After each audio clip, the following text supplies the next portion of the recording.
right, today is June 21st, 2019. My name is Sheena White. I am a student in the Bachelor's of Arts program with College for America at Southern New Hampshire University, and I am conducting this interview as part of my academic work. With your consent, I will record this interview and use the information in my street interview deliverable I am working on for the Contribute to Society Goal project. The interview will be used to create street interview and submit it to College for America so that my project can be evaluated. This recording will be used solely for this purpose. The interview information will be temporarily stored in the College for America online evaluation system, to which only the evaluator and College for America staff will have access. Do you have any questions? I went there today. Okay. All right. Do you give me consent to interview and record? Yes, I do. Okay. Okay, so now you have to read the statement at the bottom. Okay. I, Enoch, give my informed consent to participate in this interview to be recorded, used as part of the student academic work. Okay, awesome. So we're gonna ask four questions. Okay. So first question is, Because it's so bad in these. Okay. what are the three branches of government? Oh, you're remote. They are. Okay, now I'm freezing. Erase all that. All right. So. I'm gonna edit, so that's fine. I think there's the presidential branch, judicial, I think it's called, and like I can't pronounce the last one. That's sorry. okay. So it's legislative, executive, and judicial. Okay. Just so you know, if you wanted to know.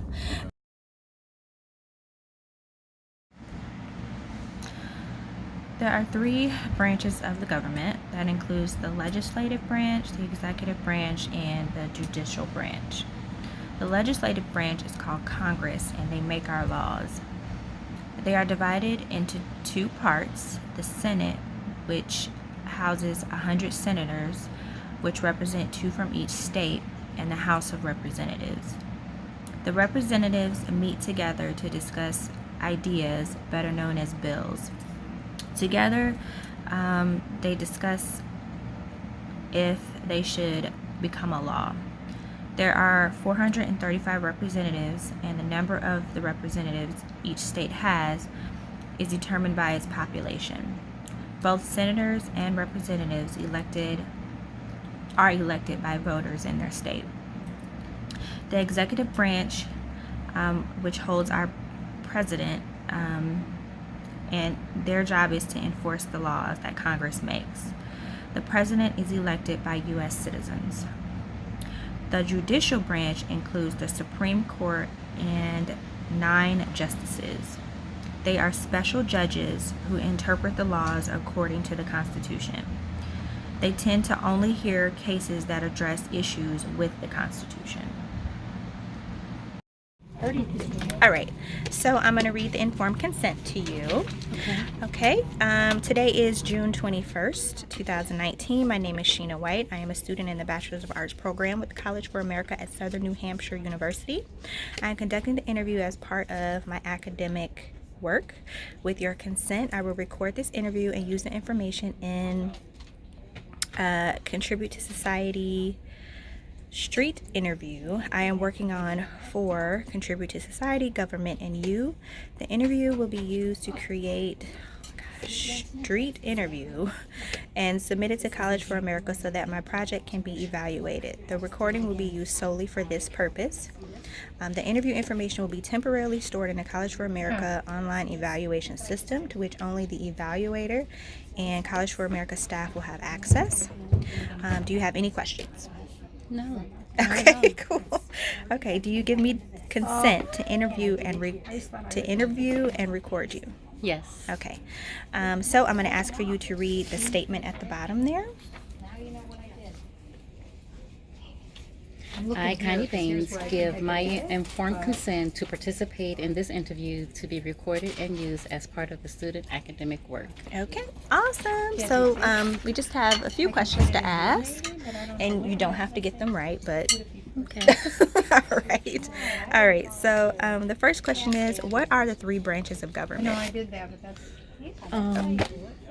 You know them.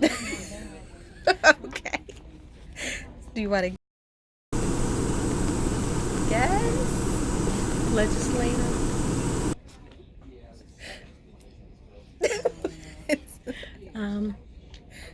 Donald Trump. That's okay. Judicial. Okay, cool. So it's legislative, executive, and judicial. Okay. So executive would have been Donald Trump. Right. Okay. Next question is, what does each branch do? They govern the bylaws of the United States of America. Okay, cool. That works. So just to let you know, legislative makes laws, executive carries out laws, Okay. and then judicial evaluates the laws and interpret the meaning of the laws. Okay. Okay. Okay, next question. The three branches are connected by the Constitution that distributed the power of three branches through what we call checks and balances to ensure that no one branch could become too powerful. For example, the legislative branch makes laws, but the president in the executive branch can veto those laws or reject that law with a presidential veto. In addition, even if a law is vetoed by the president, the legislative branch can override that veto with enough votes. The legislative branch also has the power to approve presidential nominations, control the budget, and can impeach the president or have them removed from office. The judicial branch, who interprets laws, can find a law that was made by the legislative branch unconstitutional and reject that law. In turn, the president does nominate Supreme Court justices, Court of Appeal judges, and district court judges who make law evaluations. But that is monitored by the Senate in the legislative branch, who can approve those nominations for judicial positions, and Congress. And Congress also has the power to impeach or remove judges from office if needed. Since 1852, we have either elected a Republican or Democratic president. The U.S. has a winner-takes-all voting system with a 48 out of 50 state election. It is a single winner voting system. This two-party system leads to what is called the Divergers Law, because this basically states that third parties cannot compete because there is no prize for winning. People feel that their votes for a smaller party doesn't count, and so weaker parties are eliminated over time. Major parties have a vast amount of resources that third parties do not. Both major parties are at risk of losing votes if third-party campaigns gain traction.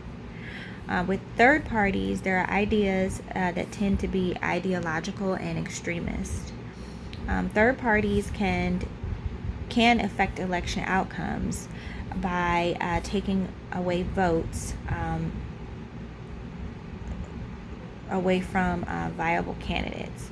Also, third-party supporters may not vote at all, rather than voting for an alternative. Can you name a third party besides Democratic and Republican? Yes, I can. I know they are. Would you like to know it? Yes. Okay. At least one. It would be, you know that,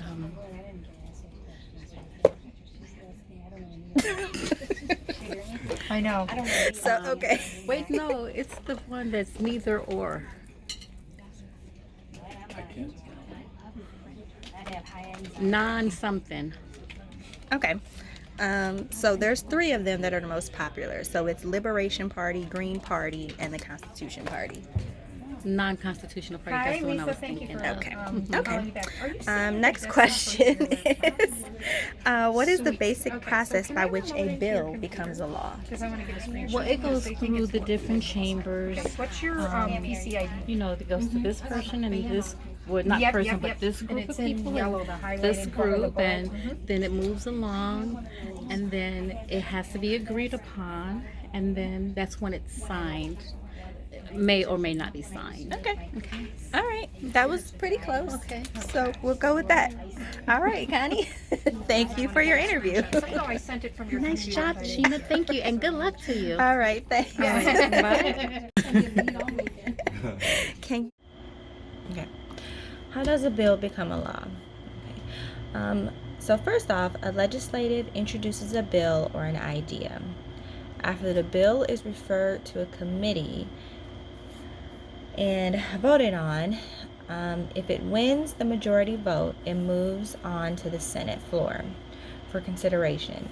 The Senate then decides on the rules for debate and how long the debate will go in regards to the bill. If majority wins, then the bill will move forward to the House of Representatives. Before the bill goes out to the floor for voting, the Rules Committee, who then reports it out to the House. If the bill receives the majority vote, which is usually around 238 or more votes, the bill passes and moves on to the president. The bill has to pass in both the Senate and the House of Representatives to move on to the president. This is a rare occasion, and usually the conference committee, which is composed of both the House of Representatives and the Senate, make changes to the bill, and they attempt to come up with a compromise that will then go back to each house to be voted on. If approved, the bill goes on to the president, who will sign it, and it becomes a law.